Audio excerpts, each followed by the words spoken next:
Hello friends, welcome to universal talks. This is Praveen Sasumana. హిందువులు అతి పవిత్రంగా భావించే చార్ధామ్ పుణ్యక్షేత్రాల్లో ఒకటి పూరి జగన్నాథ్ టెంపుల్. సో ఇక్కడ కృష్ణుడు అవతారమైన జగన్నాథ, అన్న అయిన బలరామ మరియు చెల్లెలు సుభద్ర కొలువై ఉంటారు. అయితే ఎక్కడైనా సరే విగ్రహాలను రాతితో నిర్మిస్తారు, కానీ జగన్నాథ, బలభద్ర, సుభద్ర విగ్రహాలను వేప చెక్కతోనే ఎందుకు నిర్మిస్తారు? ఆలయంలోని విగ్రహాలకు అభయహస్తం, వరదహస్తం కనిపించవు. చతుర్దశ భువనాలను వీక్షించడానికా అన్నట్లు కళ్ళు మాత్రం చాలా పెద్దవిగా ఉంటాయి. జగన్నాథస్వామి నాభిలో ఉండే బ్రహ్మ పదార్థం యొక్క రహస్యం ఏమిటి? అసలు నవకళేబర యాత్ర ఎప్పుడు చేస్తారు? ప్రత్యేకంగా జరిగే రథయాత్రలో ఉత్సవ విగ్రహాలకు బదులుగా మూల విరాట్నే ఎందుకు వాడుతారు? సో ఇలాంటి ఎన్నో మిస్టరీస్ ఈ వీడియోలో చెప్పాను. సో నా వీడియోను ఫస్ట్ టైం చూసినట్లయితే please like and subscribe my channel. Jagannathswamy నాభిలో ఉండే బ్రహ్మ పదార్థం గురించి ఒక చిన్న కథ చెబుతాను. కృష్ణుడు ద్వారకను విడిచి అడవిలో చెట్టు కింద కూర్చొని ఉండగా బోయవాడు వేసిన బాణానికి అవతారం చాలిస్తాడు. కృష్ణుడు మృతదేహానికి అంత్యక్రియలు నిర్వహిస్తారు. ఆ సమయంలో దేహం మొత్తం దహనమైంది, కానీ గుండె మాత్రం చెక్కు చెదరకుండా అలాగే ఉండిపోయిందట. ఆ గుండెను తీసుకువెళ్ళి సముద్రంలో కలపగా అప్పటికే నీలిరంగులో మారిపోయిన ఆ గుండెను ఒక వేటగాడుకు దొరికితే తీసుకువెళ్ళి ఒక గుహలో ఉంచి నిత్యం పూజ చేస్తాడు. ఆ తరువాత వేటగాళ్ల వారసుల నుంచి ఆ నీలిరంగు పదార్థాన్ని తీసుకున్న పూరి రాజు జగన్నాథస్వామి విగ్రహంలో పెట్టిస్తాడట. సో ఈ స్టోరీని బేస్ చేసుకుని ఈ బ్రహ్మ పదార్థాన్ని కృష్ణుడు గుండె అని కొంతమంది చెబుతున్నారు. నేను దానికోసం చాలా రీసెర్చ్ చేశాను.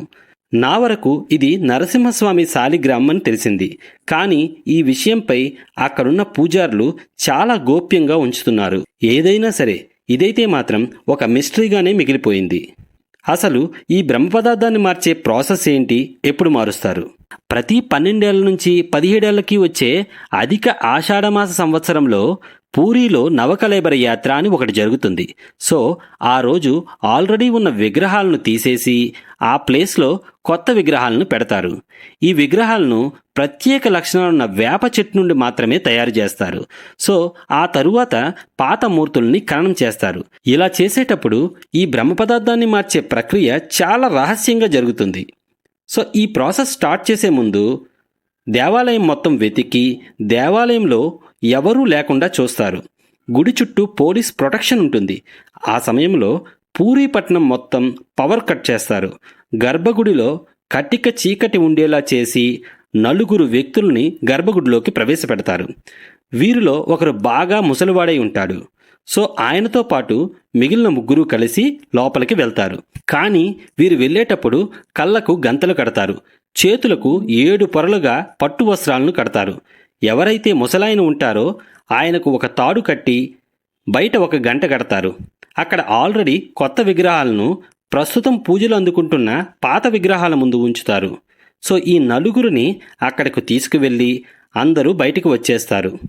ఎవరైతే బాగా ముసలాయన ఉంటారో ఆయన జగన్నాథస్వామి విగ్రహానికి నాభి దగ్గర ఉన్న బ్రహ్మ కవాటాన్ని ఓపెన్ చేసి దానిలో ఉన్న బ్రహ్మ పదార్థాన్ని కొత్త విగ్రహాల నాభి స్థానంలో ఉంచుతారు.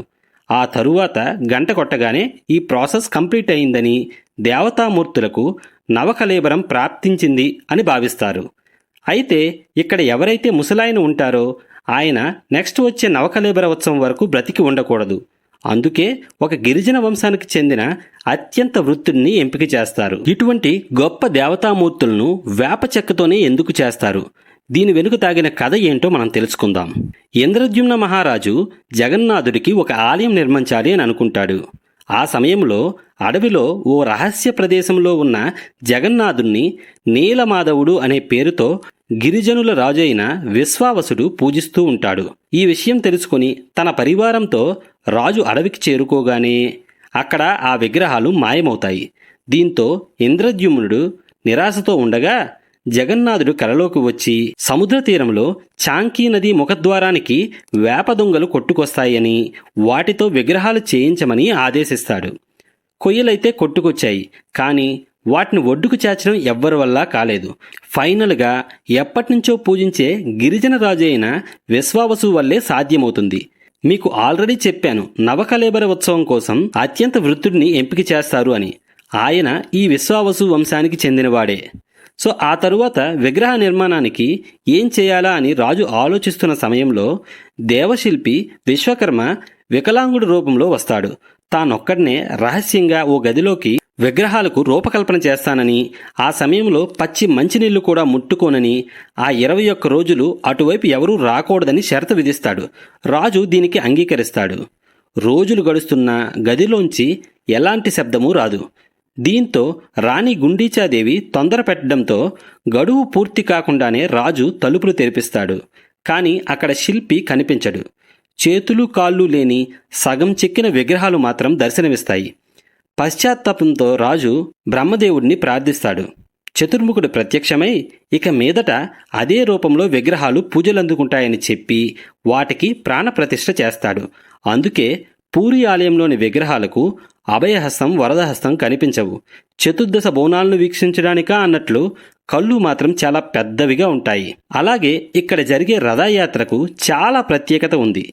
ఏ హిందూ ఆలయంలోనైనా సరే ఊరేగింపు నిమిత్తం మూల విరాట్ను కదిలించరు. అందుకు ఉత్సవ విగ్రహాలు ఉంటాయి. కానీ ఈ పూరి జగన్నాథ స్వామి ఆలయంలో బలభద్ర సుభద్రలతో సహా ఈ ఆలయంలో కొలువైన జగన్నాథుడిని ఏడాదికోసారి గుడిలో నుంచి బయటకు తీసుకువచ్చి భక్తులకు కనువిందు చేస్తారు. ఊరేగించేందుకు ఏటా కొత్త రథాలను నిర్మిస్తారు. అందుకే ఈ జగన్నాథ రథయాత్రను అత్యంత అపురూపంగా భావిస్తారు భక్తులు. ఇటువంటి ఎన్నో రహస్యాల సమ్మేళనమైన ఈ పూరి పుణ్యక్షేత్రాన్ని జీవితంలో ప్రతి ఒక్కరూ ఒక్కసారైనా దర్శించుకోవాలి. సర్వే జన సుఖినో భవంతు. ఈ వీడియో నచ్చినట్లయితే లైక్ చేయండి, షేర్ చేయండి. ఇలాంటి ఇంట్రెస్టింగ్ వీడియోస్ కోసం ప్లీజ్ సబ్స్క్రైబ్ చేసుకోండి.